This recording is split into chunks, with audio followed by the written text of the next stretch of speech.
Hey everybody, welcome to another exciting episode of Middle Georgia Cemetery Tour. My son Jax are out and about on New Year's Eve. Right here in our hometown again of Warner Robins. We did a video last week of Parkway Memorial Gardens. And this week, not really a kind of a rhyme or reason to our trip. We are just going to explore and see what we find.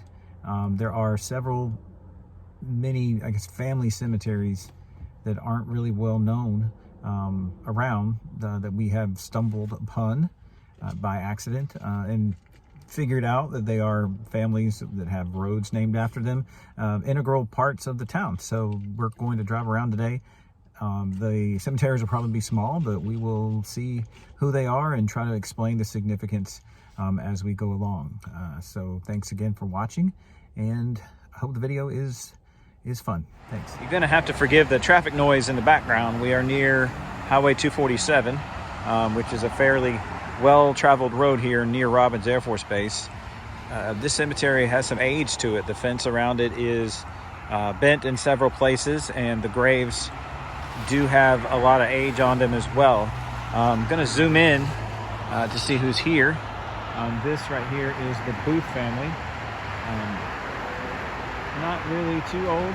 Ralph and Edna died 1993, 1961. Right adjacent to here is Booth Road. So clearly these are folks that had land in this area. We've got some Hollemans here. Over here is Cornelius Welburn, born 1843, died 1927.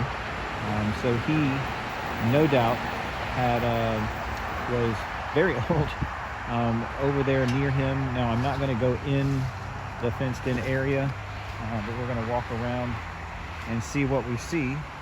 Again, forgive the amateur video footage, but that's just how we're doing this. Coming over here, we've got Floyd, Albert and Gertrude Floyd, both of them born in the 1800s, 1874, died 1948, and Gertrude, born in 1883, died 1914. Like I said, if you can kind of see back there, we've got some older graves. Like I said, I can't really get to the ages here, but this person died right there at the end of the 1800s. We've got the last name Scarborough here. I wish I could go through. But then we've got some even older graves back there in the back. So right here, a lot of people didn't even know this was here, or this is in the parking lot of a local business. You've got folks that have streets named after them, no doubt own this land at one time. And right here on the gate to the cemetery, it does say Welburn. So this is the Welburn Family Cemetery. So I did come across the fence, just wanted to see what exactly we could see here. You can see that the condition of this grave has fallen in a little bit of disrepair. This is McBride, died 1901. The Candler family, James Candler Scarborough, born 1901, died 1926. And then over here we have 1880, died in 1884, a young person.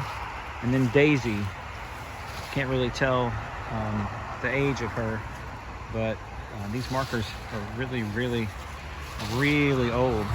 1898. And then Gordon Welburn, born 1879, died 1899.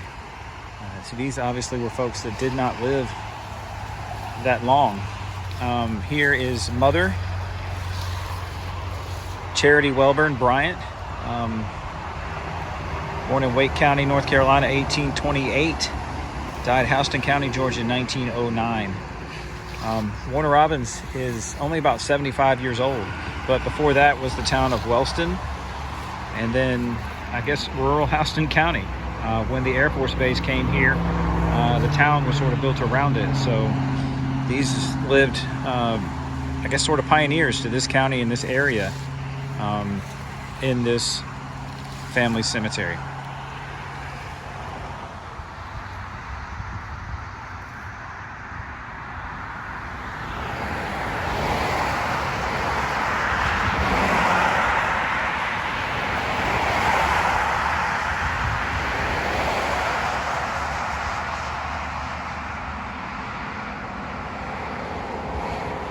We're in a real heavily trafficked area, about a mile down from where we were before.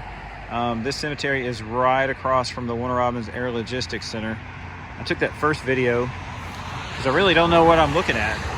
These graves are old, not really able to read the names, so I just wanted to show some pictures. This cemetery is driven by fairly often for anybody going on and off Robins Air Force Base, and clearly has a lot of age to it. A grave here, 1902. You see this one has a stone that's fallen, some that's sunken there in the back. And then I'm just going to keep walking here and show you what I see. The last name is Frederick. Dr. Charles Cleveland Frederick. Born 1884, died 1916. And there is, I think it says Woodman of the World Memorial for Dr. Frederick. Several people born, buried next to him.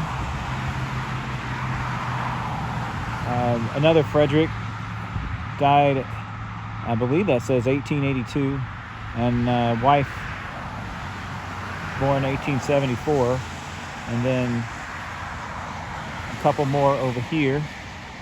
There's a Confederate memorial, and if I get around to the side, I'll probably be able to see it. I'm walking over here to see if I can see the name here. J.M. Frederick, born 1840, died 1915. There is a flag here with a Confederate emblem, so this is perhaps someone who did fight in the Civil War, but you can see this cemetery is right here on the side of Highway 247. We're here at Pleasant Hill Primitive Baptist Church, and you can see this was established in 1845. It's on Pleasant Hill Road here in Warner Robins, which I've said in previous videos that the town of Warner Robins is only about 75 years old, but the land no doubt has been here a long time. But this church, I don't know if it was necessarily developed on this land, but it has been here since 1845. This is the cemetery here at Pleasant Hill Primitive Baptist Church, one on a road, Pleasant Hill Road, that again is a very busy road that I've traveled hundreds of times, but never bothered to stop and look here at the graves here. I'm going to assume, as in with a lot of cemeteries, that these are church members, and you have to either be church members or related to church members to get a spot here. I don't know how new any of the graves are, but we thought we'd look around here. This is Bessie and Walter Jones, born 1874, 1879, died in 1946 and 1930. Right here, you've got, and I won't read every single one of them, but you've got Major Van Buren Jones, who was a private in the U.S. Army, World War II, died in 1966. So just moving along. Again, I'm not going to go through all of them. There's Jax walking in front of me. But we've got some Churchwells. You've got, trying to read the name here, Bell. This was a child's grave. And we've got some more Bells here. John T. Bell, born 1889. You've got Edna and Jack Bell. Edna died here in 2017, so that would be a pretty recent grave.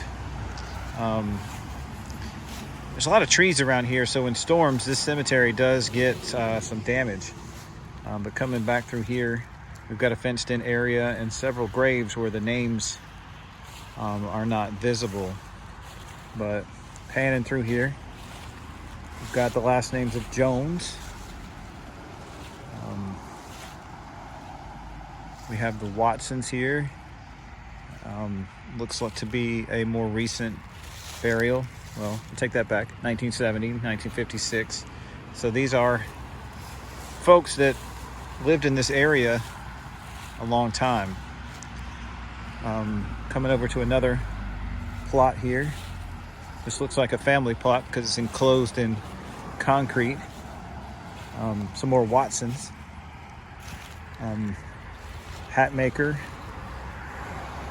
Katie Mae Watson. Again, some folks. Here's a World War I. William J. Watson was a private, born 1890, died 1970. World War I. And then moving on, and I pointed out in the Perry Cemetery that you could tell some of these grave markers were basically just concrete that they wrote the names down, not necessarily, what you would call professionally done, if that's even a thing. But here we are towards the edge here. It's not really roped off, it's just kind of here on the hillside. Found some markers here that can't really read the writing. They're kind of buried in the ground.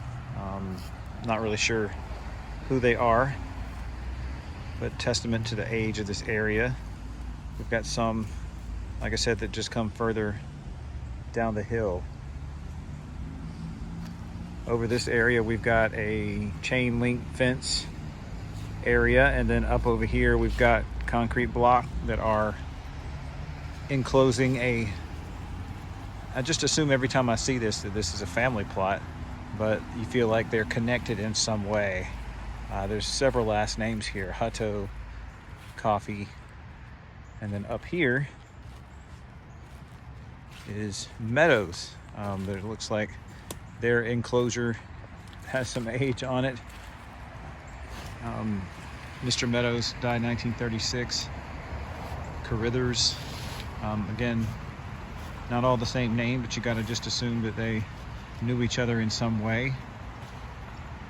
Thomas V. Brown, Woodman of the World. I think we saw that on the Frederick plot. Mr. Brown died 1936. Mrs. Thomas Brown died 1929. Down below them are some more Watsons. Asbel Woodrow Watson, who was a World War II veteran. And then we're coming up on a bigger plot here, Stallnaker. This one's fenced in. Looks to be pretty well kept up. Not going to cross into this one, but just wanted to see if we might be able to grab some names here. But yeah, this is the Stallnaker plot. There's 1, 2, 3, 4, 5, 6 people connected to the Stallnaker family. But again, this is the Pleasant Hill Primitive Baptist Church Cemetery on Pleasant Hill Road. The church family established in 1845. Not sure on this particular plot of land, but this cemetery goes with this historical church, especially for this area.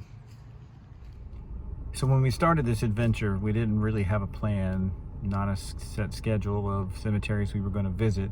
So some of these are going to be a little bit scattered, like this one we're just finishing up. 3 small cemeteries here in Houston County and Warner Robins that I myself admit didn't know a lot about. A couple families in that church cemetery. It's just things, like I said, that we pass all the time but never bothered to stop and check out. So we're going to close this one. Thank you for watching, and we continue to explore Middle Georgia and really learn about the history just through the cemeteries, memorial parks, and people we find. So we'll see you next time. Bye, Jax. Bye.